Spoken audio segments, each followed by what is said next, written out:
गरीब के घर एसी। राधा और हरिओम दोनों पति पत्नी अपने दो बच्चों सोनू और पिंकी के साथ रहते थे। हरिओम एक कंस्ट्रक्शन साइट पर मजदूरी करता था और राधा गांव के एक बंगले में खाना और साफ सफाई का काम करती थी। दोनों पति पत्नी खूब मेहनत मशक्कत करके अपना और अपने बच्चों का पेट पालते।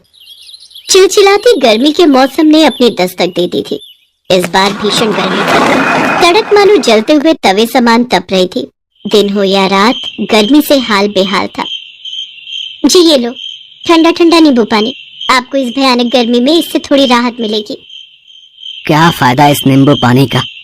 मिट्टी के घड़े के पानी में और फ्रिज के पानी में जमीन आसमान का फर्क है। खैर, हमारे लिए तो यही फ्रिज है।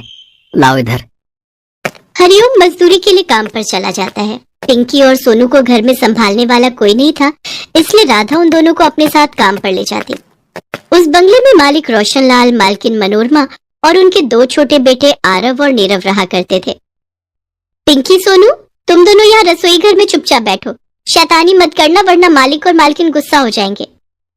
ठीक है माँ।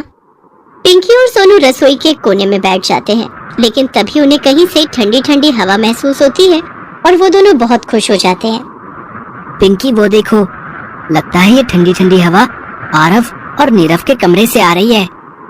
हाँ सोनू, लेकिन हम वहाँ जाए तो कैसे जाए? माँ यहाँ पर चौकीदार बनी बैठी हैं। हाँ, एक काम करते हैं, जब माँ रसोई का काम खत्म करके छत पर कपड़े धोने जाएगी, तब हम उस कमरे के पास चले जाएंगे। हाँ सोनू, ये सही रहेगा। पिंकी और सोनू रसोई में माँ का काम खत्म होने की प्रतीक्षा करते हैं और उसके जाने के बाद वो दोनों आरव और नीरव के कमरे के बाहर खड़े होकर उनके कमरे से आ रही एसी की हवा का आनंद लेते। वाह पिंकी, ये तो गजब हो गया। इतनी ठंडी हवा तो मैंने कभी नहीं खाई। हाँ सोनू, सच में ऐसा लग रहा है कि मानो गर्मी के मौसम में सर्दी आ गई हो। तभी मनोरमा अपने दोनों बच्चों के लिए कोल्ड ड्रिंक और आइसक्रीम ले आती है। चलो बच्चों, खेलना छोड़ो और 5 मिनट का ब्रेक लो। ये रही तुम्हारी पसंदीदा आइसक्रीम और कोल्ड ड्रिंक।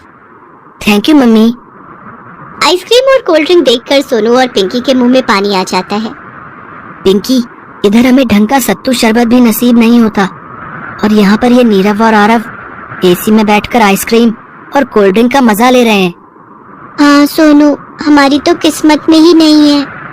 सोनू और पिंकी दोनों रोजाना आरव और नीरव के कमरे के बाहर खड़े होकर एसी की हवा का आनंद उठाते हैं। एक दिन वो अपने माता पिता से कहते हैं, माँ, क्या हम भी अपने घर पर एसी लगवा सकते हैं? हाँ माँ, हमें भी घर में एसी की हवा का आनंद लेना है। हमने आपसे कभी कुछ नहीं मांगा, लेकिन इस बार हमारी मांग पूरी कर दीजिए माँ पापा। ये क्या जिद लगा बैठे हो सोनू पिंकी?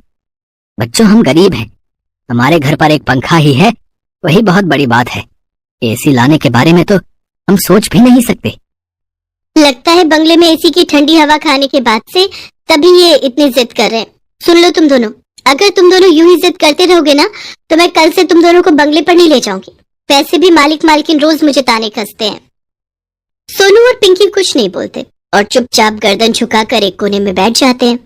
वो दोनों समझ चुके थे कि उनकी गरीबी के कारण उनके घर में एसी कभी नहीं आ पाएगा। एक दिन जब बंगले में कोई नहीं होता, तभी सोनू और पिंकी मौके का फायदा उठाकर मनोरमा के कमरे में घुसते हैं। लगता है मालकिन एसी बंद करना भूल गई हैं। चल पिंकी, अब हम कुछ देर यहीं इसी कमरे में बैठते हैं।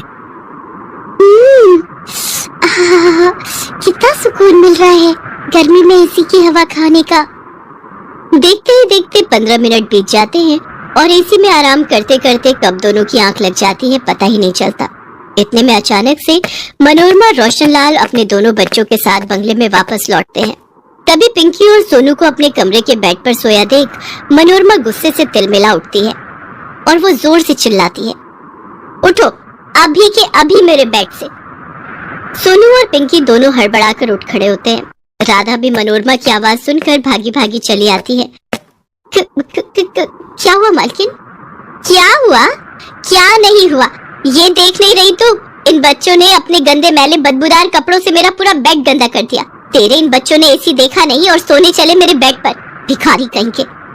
चलो निकलो यहाँ से, चलो चलो दफा हो जाओ हमारे घर से। आरव और नीरव दोनों पिंकी और सोनू को बेड से धकेल देते हैं।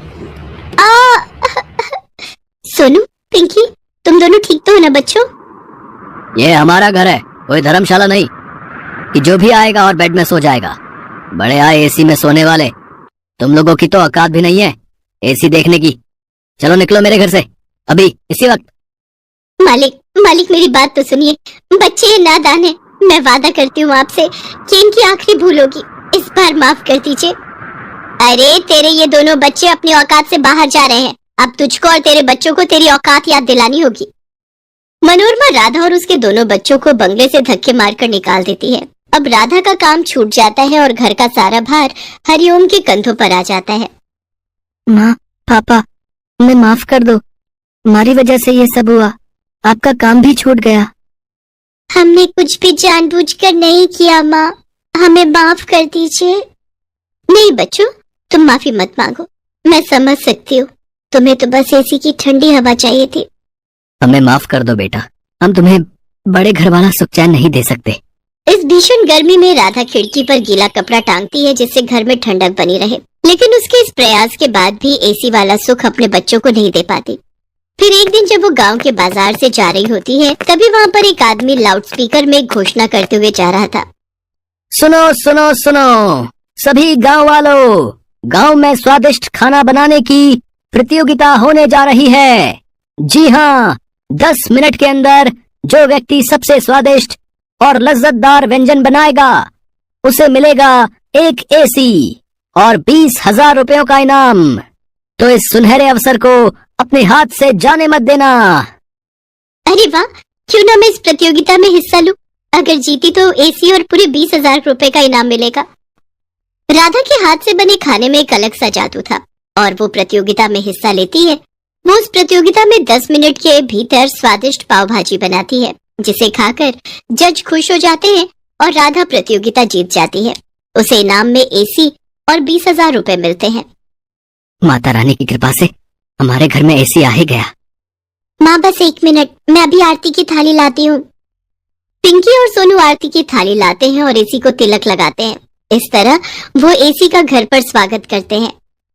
ये मुझे तो यकीन ही नहीं हो रहा है कि हमारे घर में एसी आया है। और मुझे भी। वो सब तो ठीक है, लेकिन अब हम इस नए मेहमान को हमारे घर की दीवार पर कैसे लगाएंगे? हमें तो इसे चलाना भी नहीं आता। अरे हमारे पड़ोस में जो संतोष भाई है ना, वो शहर में एसी मैकेनिक है, मैं उन्हें बुलाता हूँ, वो हमारा एसी लगाने में मदद कर देंगे। मैकेनिक को बुला के एसी फिट करवा देता है और चारों एसी का खूब आनंद लेते हैं। तो कहानी कैसी लगी हमें कमेंट पे बताएं एंड हमारे चैनल को सब्सक्राइब करें।